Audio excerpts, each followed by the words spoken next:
Bueno, esta es la lámina oficial en la cual se hace mención de la exposición, ¿no? Esta presentación no lo he hecho con PowerPoint, sino utilizando los sistemas de LaTeX y en el programa TechStudio. Hay unos procedimientos de Beamer, que se llama, y permiten elaborar este tipo de presentaciones, porque nos permite escribir en LaTeX también, porque toda la presentación se hace en LaTeX, y es bueno para irse familiarizando, ¿no?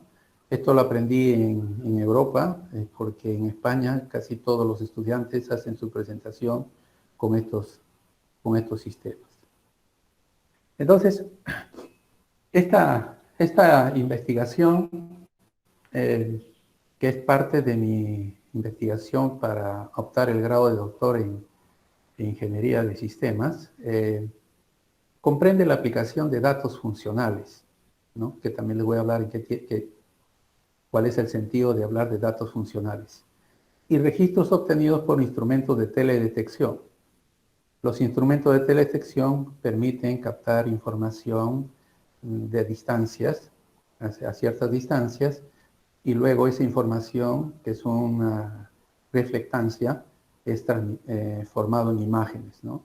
Eso es el proceso. También le voy a explicar más adelante. Dentro de esta investigación, yo he tenido que desarrollar un software especializado para el tratamiento de imágenes. Pero ustedes dirán, pero ese tratamiento de imágenes todo el mundo lo hace. Efectivamente, todo el mundo trabaja con imágenes satelital, imágenes de los drones, hoy mismo se sacan imágenes, pero todas esas imágenes son como fotos que son utilizadas como imágenes. Pero nosotros somos del área de estadística y trabajamos con datos. Entonces nosotros tendremos las imágenes, pero trabajaremos con los datos que están inmersos en las imágenes.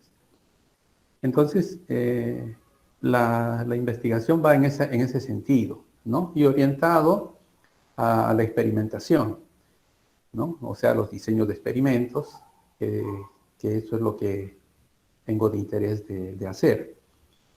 Para esto, pues, se realizan vuelos periódicos del dron durante el desarrollo del cultivo para ir obteniendo imágenes, ¿no?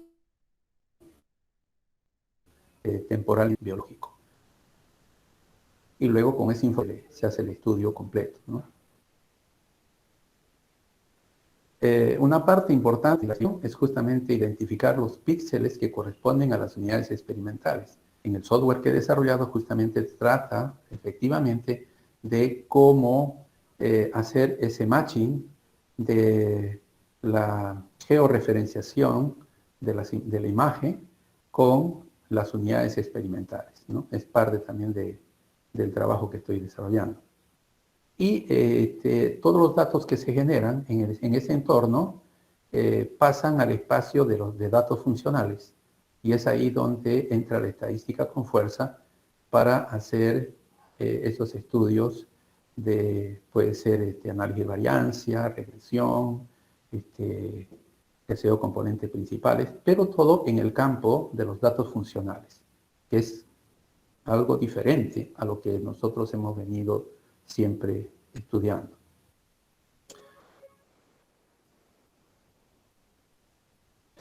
Esto nace de muchos años atrás, prácticamente en la década del 80.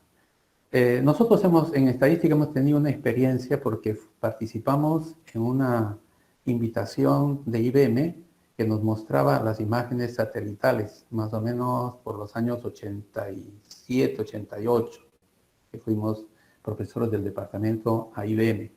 Y ahí nos mostraron la importancia que se hacían con la información de los satélites y con la información en tierra, ¿no? Entonces eso ya data de muchos años, ¿no?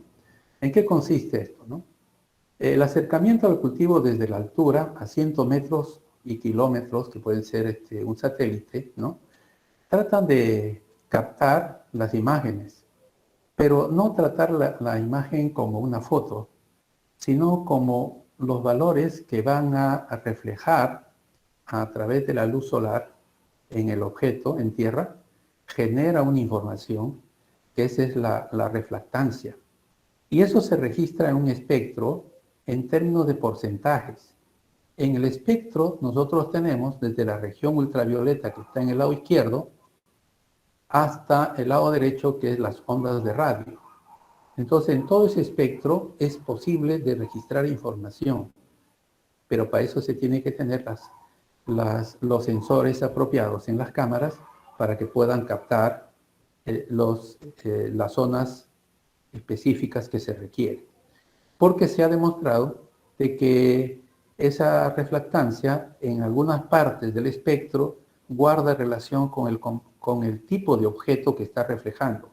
Puede ser el suelo, puede ser el cultivo, ¿no? Agua, etc., ¿no? Entonces, de ahí nace el interés de poder trabajar con... ¿Qué va a pasar con esto? No quiere avanzar.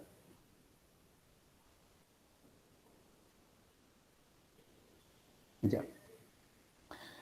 Dentro del objetivo principal, que es parte de mi investigación prácticamente, es hacer un marco de trabajo.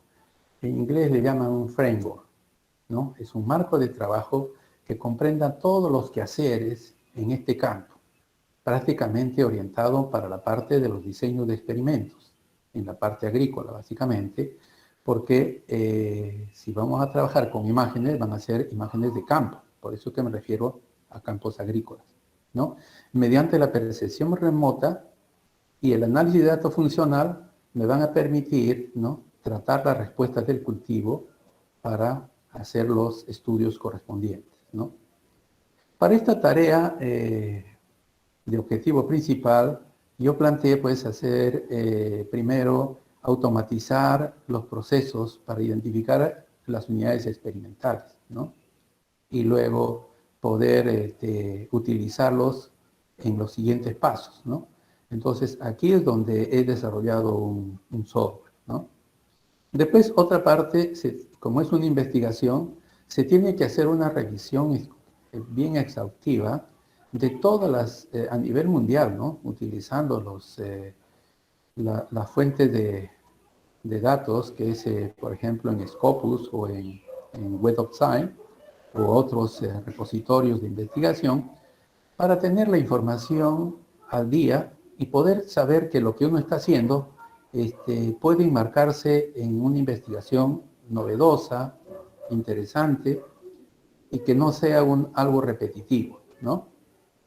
Y una parte importante en el doctorado es justamente la parte de la validación, ¿no? La validación es una parte en la cual toda investigación tiene que corroborar experimentalmente o probando de alguna manera de que los resultados obtenidos por percepción remota con los datos de campo, pues tienen una relación y pueden ser tratados muy bien con el análisis de datos funcional. Entonces, eso es para validar.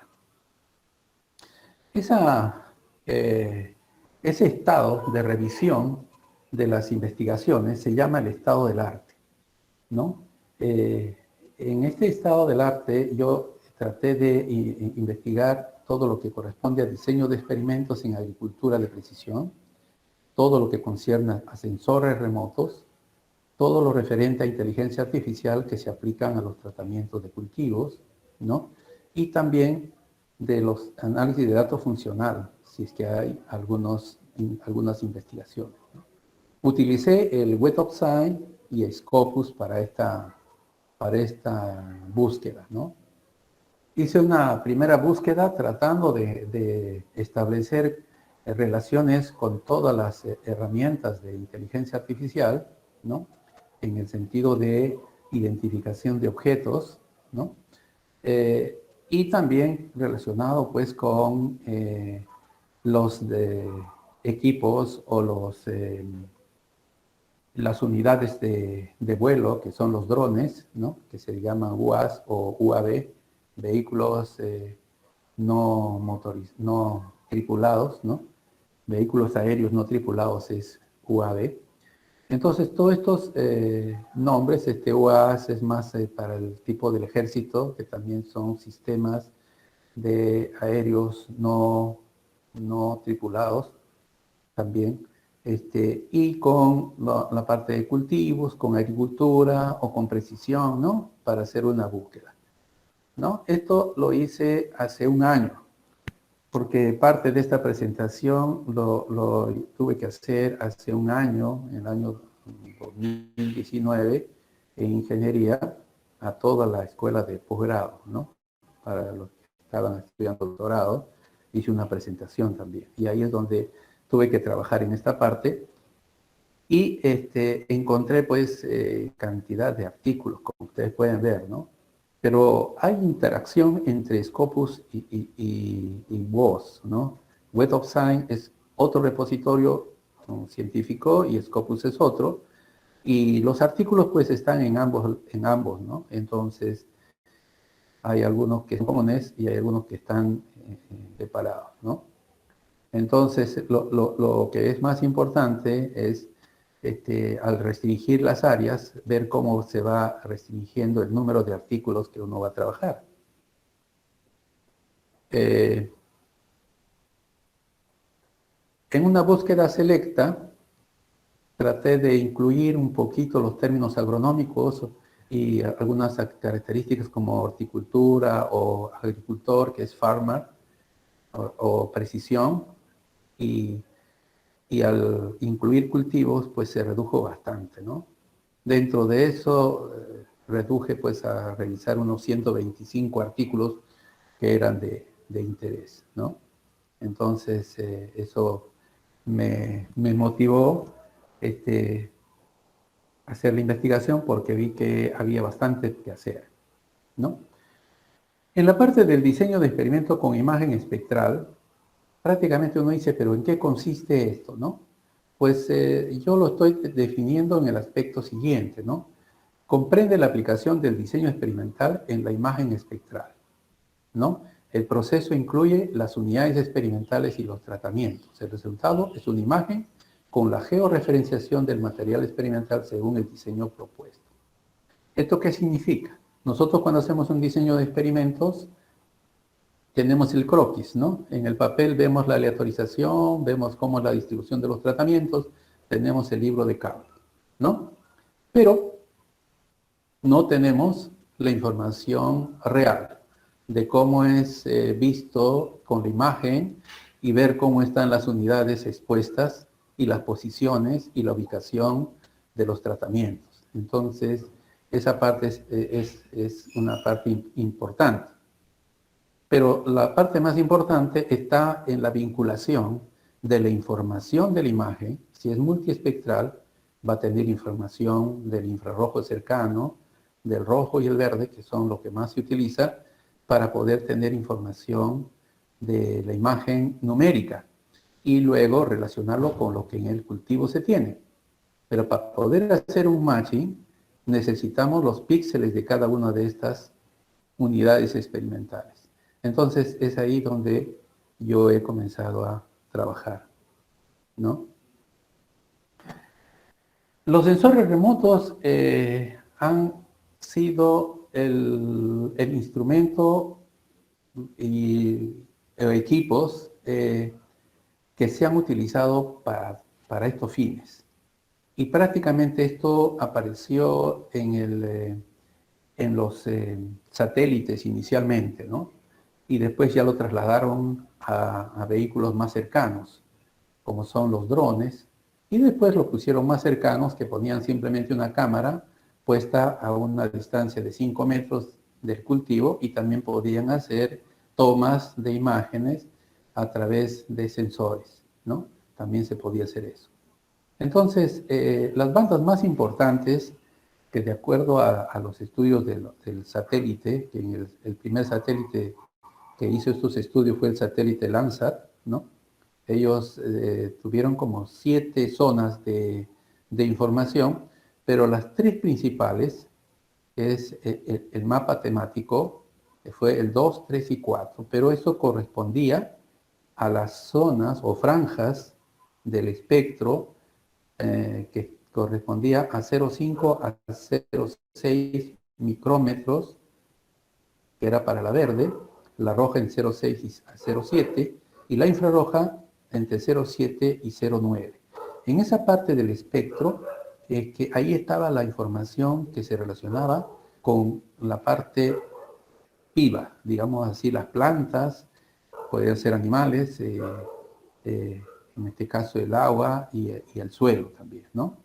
Entonces, es ahí que todo el mundo empezó a trabajar solamente en esa parte del espectro, ¿no? El tema interesante dentro de la estadística y que aún no lo impartimos en nuestra especialidad es justamente el análisis de datos funcional, ¿no?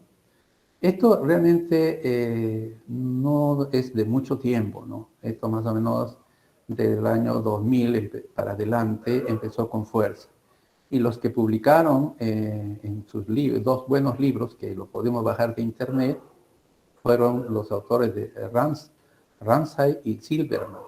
Fueron uno de los pioneros de trabajar con esto, ¿no? Prácticamente los datos funcionales o la parte funcional nace como el cuarto parámetro de los datos. El primer parámetro que nosotros hemos estudiado siempre ha sido las medidas centrales, la media, ¿no? La mediana, la mora, ¿no? La segunda dimensión era su variación, que también fue importante para control de calidad y todos los estudios que tengan que ver con variabilidad, fue importante, ¿no? El tercero fue la forma de los datos.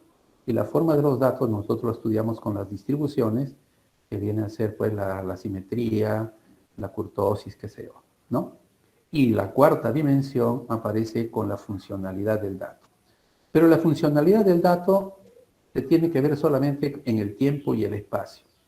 Es decir, que si el dato en el tiempo sigue un comportamiento de una curva, ¿no? Podríamos decir que ese dato es funcional, ¿no?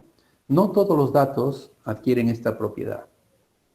En el caso de la investigación que realizo, son a través de imágenes, pero en el tiempo. Si yo tengo solamente imágenes en un solo momento, podría ver el comportamiento de repente espacial en la superficie, pero es un poquito más complicado. Más bien relacionarlo en el espacio, en el tiempo, perdón, es mucho más interesante, porque el cultivo va desarrollándose y en cada momento que va creciendo, va reflejando diferentes respuestas en el espectro. Y esa información es la que comienza a tomar forma y eso es lo que yo lo trato de desarrollar.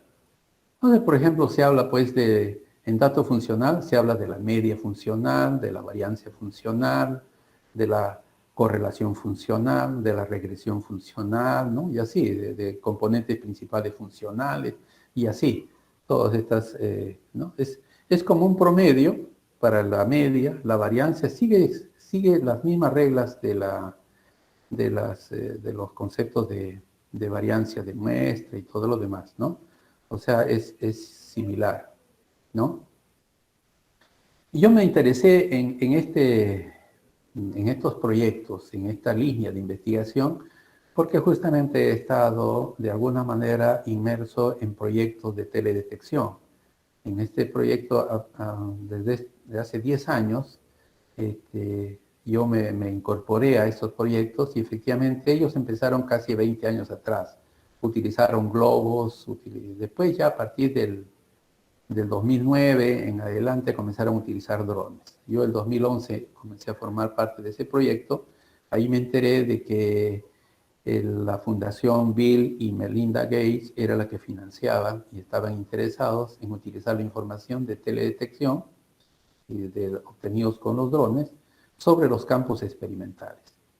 Se tuvo resultados interesantes en lo que yo experimenté ahí, ¿no? O sea, yo fui uno de los primeros que comencé a utilizar los datos con fines de análisis estadístico. Generalmente los que trabajan con imágenes trabajan con sistemas georreferenciación, básicamente, ¿no? Y les interesan más las imágenes en su forma, ¿no? Se trata de hacer algo más en sus análisis, pero no he visto que llegan hasta la parte del análisis estadístico. Ya revisando los artículos, sí he encontrado, pero de alguna manera estudiando en forma general. O sea, el campo, vuelan un campo, toman información y analizan lo que pasa en el campo para detectar enfermedades, para predecir cómo va a estar las plantas a futuro, ¿no? Pero no encontré, creo que encontré alguno, pero muy escaso de la parte experimental. O sea, pero exclusivamente a nadie encontré que estuviera haciendo un diseño de experimentos utilizando imágenes, usando un dron, ¿no? Entonces, eso es lo que me motivó pues más aún aprender a estos estudios, ¿no? Yo estuve en este último ensayo que estoy mostrando acá una imagen. Es una imagen visible, ¿no? Prácticamente la imagen visible nos reporta pues un solo dato, pues una foto nada más, ¿no? En cambio, si nosotros tenemos una cámara con sensores para multiespectral, tendríamos mucha información, ¿no? Y podríamos tener diferentes mapas, ¿no?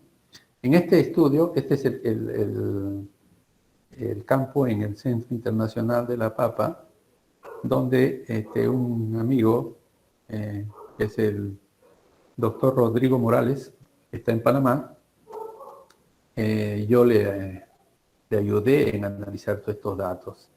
Y en ese momento todos los datos sirvieron para la tesis, pero en estos momentos ya está en el repositorio de la institución del CIP y ya yo lo he podido bajar de ahí toda la información y puedo trabajar libremente con esa información sin ningún problema, solamente haciendo mención de los derechos que corresponden a la institución, ¿no?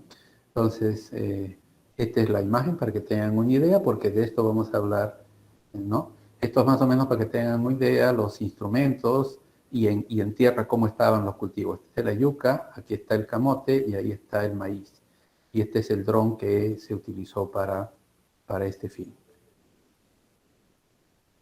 Cuando ya se toman las imágenes de campo, ya tenemos las imágenes de esta forma, ¿no? Aquí tengo, por ejemplo, la misma imagen en infrarrojo cercano, ¿no? En rojo y en verde. Pero las imágenes contienen millones de píxeles. Y entonces tenemos que tratar con toda esa información. Esa es la riqueza de este tipo de trabajo, ¿no? Porque tenemos millones de datos para poder trabajar, ¿no? Entonces ahí podemos entrar hasta las técnicas de Big Data, ¿no? Bueno, entonces aquí, por ejemplo, en este estudio que les acabo de mostrar, es de 39 vuelos, que empezó en diciembre de 2014 hasta noviembre de 2015, casi semanalmente o 15 días estuvieron monitoreando, ¿no? Entonces yo he podido tener toda la información y comencé a trabajar en ese entonces primeramente a mano, haciendo estas grillas. Hoy en día ya lo hago automáticamente todos estos procesos. Yo tuve que desarrollar los procedimientos de forma computacional. Todo lo he hecho en R. Y estas imágenes son producto también de R, ¿no? Entonces uno puede generar esas grillas automáticamente para poder después captar. No solamente es hacer las grillas, ¿no? Sino captar la información que hay en la grilla. Y con métodos que permiten clasificar o separar los cultivos del suelo, permitiría identificar ya los píxeles que corresponden al cultivo en sí, ¿no?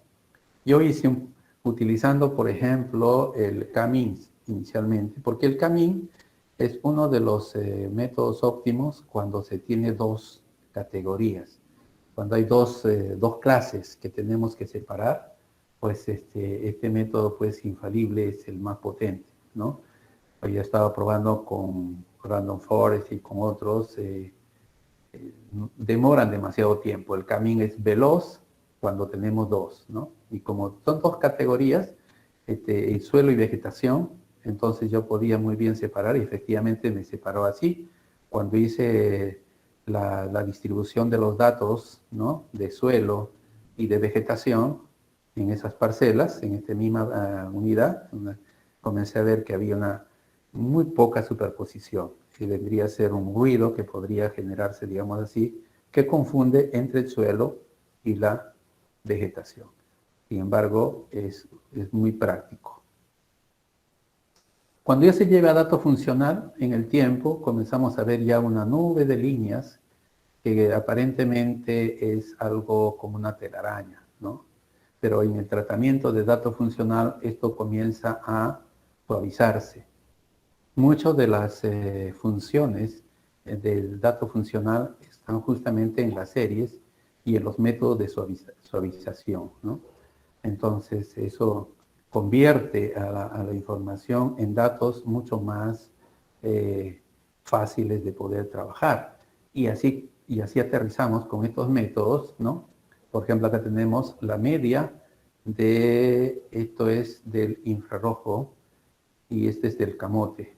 No he apuntado por ahí en un dato, es desde el camote, ¿no? Pero el camote forma así vemos ya en términos ya en el tiempo, en todo su desarrollo del cultivo, cómo es que la medida de los datos del infrarrojo tuvieron un crecimiento, luego una meseta por aquí y finalmente volvió a subir. Y cuando yo mostré estos resultados, me indicaron de que en el cultivo de camote su comportamiento de su vegetación, ¿no? Sigue más o menos este comportamiento, ¿no? En la banda de la franja roja es algo lo contrario, ¿no? La verde es un poquito similar al infrarrojo, ¿no? Que también si uno no tiene la infrarrojo podría utilizar la verde como un acercamiento a la vegetación que está pasando, ¿no? Y así mismo comencé a sacar la desviación estándar, ¿no? Son curvas de desviación estándar, correlación, comenzar a ver la correlación, ¿no? En el espacio, ¿no? Y graficar la correlación para ver cómo están cercanos a la cercanía en el tiempo. La correlación es en términos en el tiempo pasado, ¿no? O sea que cuando correlacionamos algo como una correlación en el tiempo, ¿no? Entonces se va asociando con el tiempo pasado. Entonces, si nosotros vemos acá toda la longitud del tiempo, ¿no? Entonces, en la diagonal están los que están de una semana para otra, pues los valores están altamente correlacionados, pero los que ya están a distancias de más tiempo, con respecto a otras imágenes de otro momento, la correlación ya comienza a disminuir. Entonces se hacen estas gráficas de curvas de contorno, digamos así, para poder ver cómo va las correlaciones, ¿no? También son resultados que se saca de los datos funcionales, ¿no? Los índices de vegetación son muy importantes porque eso ayuda a acercarnos más al cultivo, ¿no? Entonces, estos también son resultados interesantes que se obtiene con el dato funcional. El NDVI es el indicador más importante de las imágenes obtenidas, ¿no? Yo en la propuesta de este estudio traté prácticamente de mejorar esa información para tener los datos funcionales corregidos, utilizando algunas funciones como es el, los modelos aditivo generalizado para poder corregir los efectos del día de vuelo, ¿no? Porque eso, el día de vuelo también es el ambiente que afecta, ¿no? Entonces, también introducir la parte de modelos ahí es interesante, ¿no? Y estos tres cultivos, pues los hice el análisis tratando de demostrar qué relación tenían con eso, ¿no?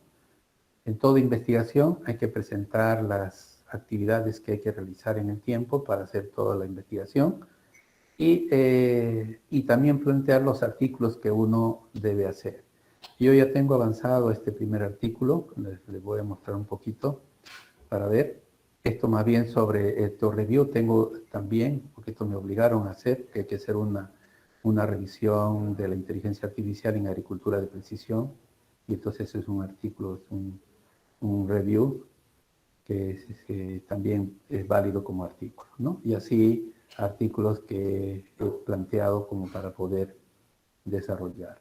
El software que he desarrollado se llama el RPAX, ¿no? Es un programa para detectar en forma automática la unidad experimental en agricultura de precisión, ¿no? Esta es la primera versión, ¿no?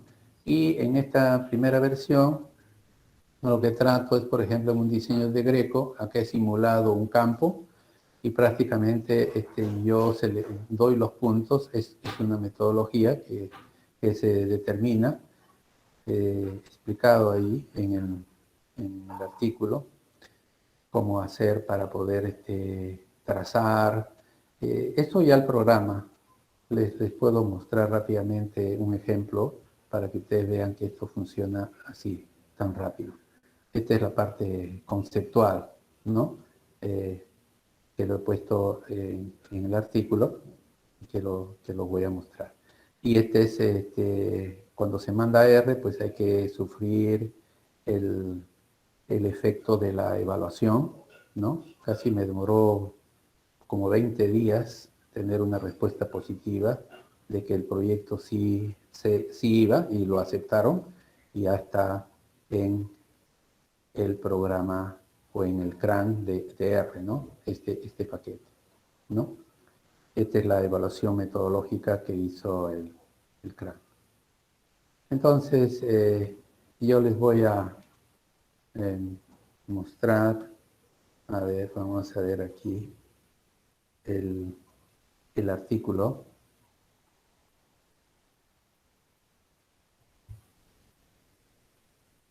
Aquí está. Este es el artículo que se llama también el mismo nombre del paquete.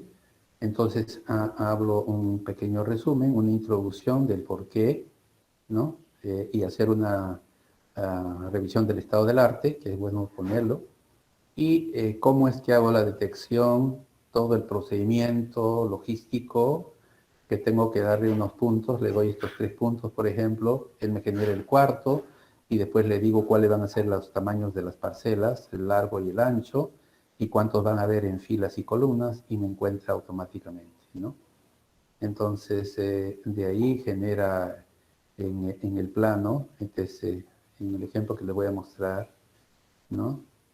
Y en este artículo estoy poniendo cómo se sigue todo el proceso para poder ¿no?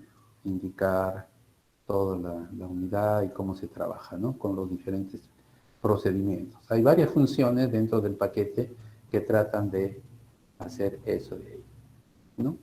En el RStudio, tengo ya cargado el paquete, librería RPack.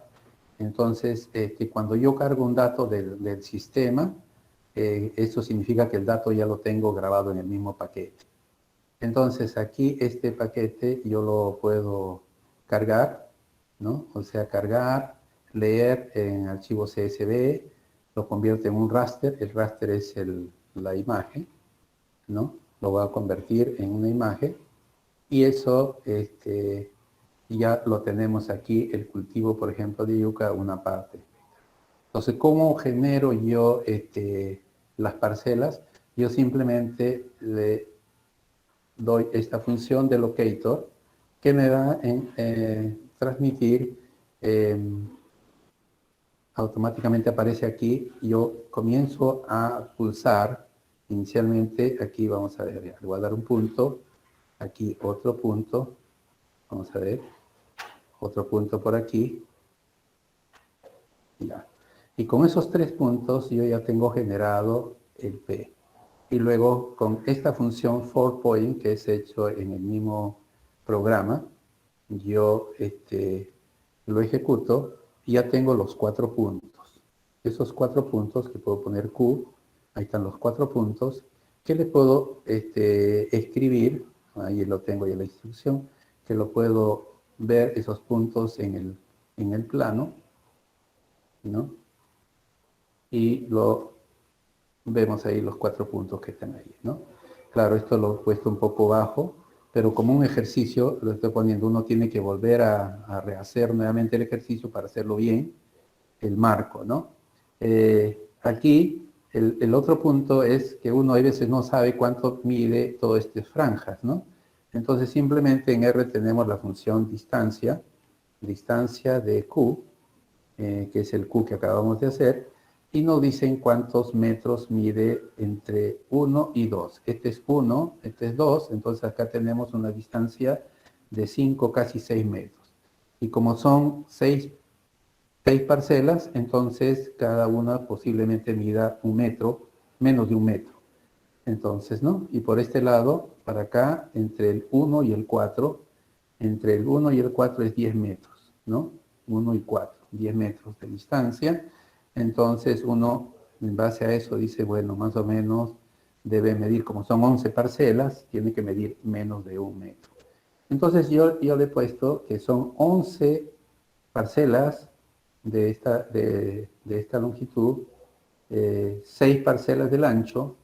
El ancho de cada parcela es de 0.7, la longitud, y este es 0.7 hacia arriba, y el ancho 0.7 metros para este lado. Entonces ejecuto yo estos parámetros y luego con esa información ingreso a esta función que también he desarrollado, que es la que se encarga de extraer la información de la imagen para saber exactamente las parcelas, ¿no? Lo vamos a ejecutar eso y en estos momentos está comenzando a formar las parcelitas que estamos viendo ahí en cada uno de esos. Ahora, naturalmente lo estamos haciendo de un solo porrazo todo, porque inicialmente uno tiene que cuadrar bien para que después cuando ponga sus parcelas, automáticamente van a estar ubicadas dentro, ¿no? Entonces, supuestamente, en cada una de estas parcelas está parte del cultivo, ¿no? Y entonces uno va a tener que después correr procedimientos para separar la parte del cultivo y la parte del suelo, porque lo que interesa son los píxeles que corresponden a la planta, ¿no? Una vez que termina, ¿no? Está así un poquito corrida, ¿no? Entonces dice, bueno, entonces, ¿cómo hacemos nuestro diseño experimental? Entonces, para eso recurrimos a Agricolae. Y en Agricolae hacemos el diseño de bloques. Acá son 6 tratamientos, estoy poniendo 11 bloques, estoy considerando que este es el primer bloque, segundo y hacia abajo. Entonces, lo ejecuto esto aquí, ¿no? Ya tengo mi plan. Dentro del plan, el libro de campo, puedo tener el libro de campo, ¿no? Voy a ver el libro de campo, simplemente unas cuantas líneas, ¿no? Y ahí vemos en el libro de campo, en el primer bloque, debe estar el tratamiento D, F, B, y estos aquí deben estar en este lado de aquí. Este es el primer bloque, segundo bloque, etcétera, etcétera, ¿no? Entonces, usamos la otra función, el Design Raster, es el que se va a encargar de hacer el diseño ya en la imagen. Entonces, utilizamos para esto la imagen de la base de puntos. QBase está en la imagen que hemos hecho acá con el del campo, el primero, y luego el book, que es el libro de campo. Entonces, ejecutamos nosotros para hacer el geodesign, que le he llamado a esto, geodesign, lo ejecuto, y inicialmente aquí yo ya tengo en este Q, vamos a poner qué información tengo ahí, ¿no? Vamos a ver, y Q. Entonces tenemos justamente nuestro diseño, ¿no? Que está aquí, nuestro diseño, pero ya con la ubicación espacial, ¿no? De tal manera que yo le puedo decir que el tratamiento está en la columna 3, digo, ponme el texto. Entonces le digo, vamos a poner la etiqueta de los tratamientos. Entonces el 4 sería la X, el 5 sería la Y y el 3 vendría a ser los tratamientos. Entonces lo ejecutamos eso y comenzamos a ver automáticamente ya en esto. Pero no solamente el objetivo es llegar a tener la etiqueta encima, sino que en cada uno de estos píxeles que está aquí, nosotros en la imagen, en la parte que corresponde al Image Cubase, y vamos a ver esta Image Cubase, ¿no? Hit. Ahí nosotros tenemos la ubicación de cada uno de los píxeles, ¿no? Esto ha corrido rápido porque es pequeñito, lo que he cogido una parte pequeña. Y aquí está el infrarrojo cercano, este es el rojo y el verde. Esta es la información que viene de cada uno de los píxeles, ¿no? Y cada uno de estos píxeles están en esta imagen, que es la secuencia. Este es 1, 2, 3, 4, 5, 6. Ahí entonces simplemente podemos nosotros relacionar el, los píxeles que están aquí, y cuando vemos de la planta, también es otro trabajo de separar cultivo y planta, podemos relacionar el tratamiento, cuáles son sus píxeles que corresponden y cuál es la información espectral. Entonces, ese es el fin de todo esto, ¿no? Llegar hasta ese punto y luego de ahí viene ya el análisis funcional que va a trabajar con los datos que tenemos aquí y ya continuar el proceso de análisis. Entonces, como ven, eso es una cosa interesante y de repente a más de uno de ustedes les va a interesar. Entonces, iríamos hasta ahí sería la presentación, el alcance por el tiempo. Ya me pasé 5 minutos. Si hay algunas preguntas, Sí, por profesor, favor. muchas gracias. Eh, Hay una primera pregunta que hace nuestro colega René Mogollón. Me dice, ¿cómo se hace el manejo del hipercubo de datos en R? ¿Hay alguna función especial que permita la manipulación de matrices de 3 o más dimensiones? Hipercubo, miren, de repente se va a confundir. Ahorita vamos a volver a leer la pregunta. Hay un método que es el hipercubo latino, que se utiliza en la parte espacial.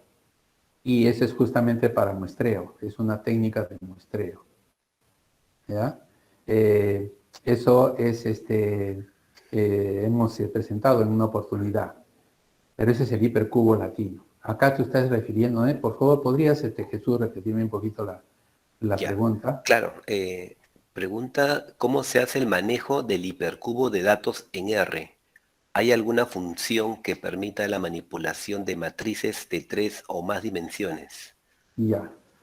El primero te puedo corregir algo, ¿no? Solamente existen matrices de 2 dimensiones. Cuando son de 3 dimensiones o más, ya son arreglos, ¿no? Son arreglos porque son más dimensiones, ¿no? La matriz siempre se habla de 2. Entonces, cuando uno trabaja con más dimensiones, pues son arreglos y se trabaja en R, por ejemplo.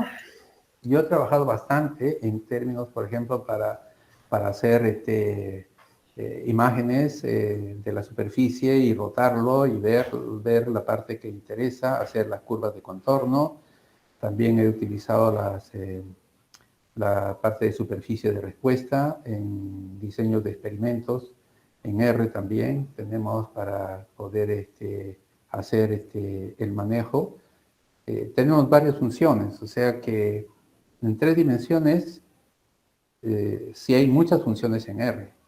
Ahora, ¿qué parte quieres tú examinar? Porque yo, como te digo, he utilizado para la parte de superficies de respuesta, he utilizado para todo lo que es información de imágenes y verlos en 3 dimensiones, ¿no? Para tener, y después rotarlo, o sea, hay funciones para tener la imagen y rotarlo. No sé si eso realmente va, pero en la parte que yo estoy haciendo para esta investigación no está esa parte, ¿no? No voy a desarrollar nada de esa naturaleza. Que sí, todos los modelos, de alguna manera, que es espacial, ¿no? Porque tenemos nosotros, por ejemplo, en la imagen, tenemos pues el XY, que viene a ser la ubicación fija en el plano, ¿no? Pero también tenemos en el crecimiento de la planta la altura, ¿no? Pero ¿qué sucede? En el espectro solamente se registra la ubicación del píxel como tal, ¿no? Porque inclusive nos da la dimensión del píxel y, la altura nosotros tenemos que verlo a través del efecto de la reflectancia, ¿no? Entonces, yo puedo tener la reflectancia y ver esa variable de la tercera dimensión, verlo en la superficie, ¿no? No sé si eso ayuda a responder Sí, tu pregunta. yo creo que sí, profe. Muchas gracias. Cristian Vázquez hace algunas preguntas. Pregunta Cristian Vázquez si es necesario generar el cuarto punto con la función 4point o se puede generar de forma manual para tener mejor precisión. No. ¿Sabe cuál es el problema que existe? Sí, sí, lo podemos poner el cuarto punto, pero ¿qué sucede? Se deforman un poquito las parcelas internamente, porque nosotros no tendríamos un pulso exacto para poder dimensionar el espacio. Porque al darle 3 puntos, nosotros ya estamos limitando, ¿no? Porque está diciendo cuál sería lo necesario para poder establecer una área de un área experimental. Entonces, no puedo darle 2 puntos, ¿no? 2 puntos es para una línea, ¿no? Con 3 puntos ya enmarco el ancho y también el largo. Y entonces le doy la forma más o menos. Y el cuarto punto tiene que seguir siguiendo las pendientes de las que forman las otras curvas. Y de esa manera se llega a formar. Entonces el cuarto punto es automático. Yo lo he hecho manualmente poniendo, pero obtengo una deformidad. O sea, mis parcelitas salen un poquito, o sea, tienen la misma forma de la parcela que yo estoy poniendo, ¿no? Y se entiende de que las parcelas de las unidades experimentales tienen una dimensión bien establecida, ¿no? No le hace algo diferente, ¿no? O sea, se hacen rectangulares, porque en todos los estudios agronómicos las parcelas son cuadradas, rectangulares, ¿no? Pero no son trapezoidales, ¿no? Ok. Así es. Profesor, una última pregunta de Cristian Vázquez. ¿Cómo lograr el ajuste de las cuadrillas para obtener los píxeles de la planta de forma más exacta? Para tener justamente ahí viene la parte de la investigación, de separar justamente la parte de cultivo y la parte, en este caso, de suelo, digamos así, ¿no? Los píxeles que corresponden exclusivamente a la planta. Yo, yo he hecho bastantes pruebas sobre esa manera, ¿no? Escribiendo un modelo para que a través del modelo pudiera después reclasificarme todo, ¿no? Con las herramientas clásicas de clasificación en la estadística, de clasificación no supervisada, y después teniendo un modelo, construía en base a eso un modelo y con un análisis discriminante en forma supervisada, y ya podía hacer una discriminación. Y así lo hice. Gran parte de los trabajos que hemos hecho, lo he hecho de esa manera, ¿no? Pero cuando ya fui a estudiar a ingeniería, comenzamos a ver todo lo que concierne a la parte de inteligencia artificial, ¿no? Y en la inteligencia artificial trabajamos ya en las imágenes como tal, ¿no? Entonces, por ejemplo, hacíamos pruebas con gatos y perros, que eso es lo muy común, y poníamos imágenes de cientos, de muchos miles de estas imágenes que hay en internet para que uno pueda probar sus modelos y poder diferenciar. Luego cogía un gatito y le decía, a ver, dime, y le sacaba una foto y decía, ¿es gato o es perro, no? Entonces, va directamente a la imagen, porque la imagen tiene que ser una respuesta rápida. ya se trabaja en tiempo real. Nosotros estamos, bueno, hemos visto, yo he estado probando nada más, tuve que comprarme unos dispositivos, el Jackson Nano, que es para justamente para hacer ese tipo de tomar imágenes y procesarlo, ¿no? A tiempo real, o sea, de identificar objetos en tiempo real. Entonces, introducir la inteligencia artificial para poder detectar y diferenciar las plantas del suelo ayudaría bastante, ¿no? Pero no sé cuánto de procesamiento se requiere o cuánto se requiere de construir los modelos para eso, ¿no? Pero es justamente en esa dirección también que yo estoy revisando todos esos artículos que van también en esa dirección, ¿no? Pero sí es un tema interesante. Ok, Gracias. muchas gracias. Gracias, profesor Felipe. Muchas gracias a todos los participantes por su presencia. Los esperamos de acá a 15 días en un nuevo webinar. Más bien, profesor Felipe, si quisiera dar unas últimas palabras antes de despedirnos. Sí, estimados amigos, digo a todos, colegas, estudiantes interesados en estos temas, si realmente hay algunos estudiantes que de alguna manera le ha despertado la curiosidad sobre lo que yo estoy haciendo, ¿no? Yo puedo integrar y formar un grupo porque ya tenemos que trabajar en investigación en la universidad con mucha más fuerza, ¿no? Yo ya he trabajado bastante respecto de estos temas y seguramente que algunos estudiantes de que están han llevado conmigo en ciclos pasados, les he puesto temas de lo que estamos hablando ahora, de que los estoy tratando de motivar en este campo. Y algunos me han hecho bonitos trabajos, pero no hemos aterrizado aún en formalizar proyectos, ¿no? Mi punto es llegar a este punto de integrar a estudiantes, ¿no? Para formar grupos de, de trabajo o círculos de investigación de repente, para introducirnos en esto, ¿no? Tenemos la universidad para poder hacer vuelos con drones. Tenemos la profesora Luz Gómez Pando de cereales, con ella trabajo bastante y me dijo, Felipe, cuando quieras, mi campus de cereales, quinoa, cebada, están disponibles para que tú puedas hacer tus vuelos, tomar los datos y hacer tus pruebas que deseas, ¿no? Y corroborar con los datos que yo tomo agronómicamente. O sea, sí hay bastante material. Nuestra universidad debería aprovechar estos espacios para poder integrar a estudiantes en estas líneas de investigación, porque se requiere pues fortalecer la investigación en nuestro departamento. Gracias. Ok, muchas gracias. Gracias a todos ustedes. Muchas gracias a todos los que nos están escuchando, nuestros amigos que han venido de diferentes partes del Perú, a nuestros hermanos de Bolivia, Ecuador, Colombia y Chile que se han estado conectados a este webinar. Nos vemos en 15 días. Muchas gracias. Gracias, profesor Felipe. Muchas gracias, Jesús. Gracias, Jorge. Gracias a todo el departamento, a todo el equipo que organiza estos eventos, que es de suma importancia.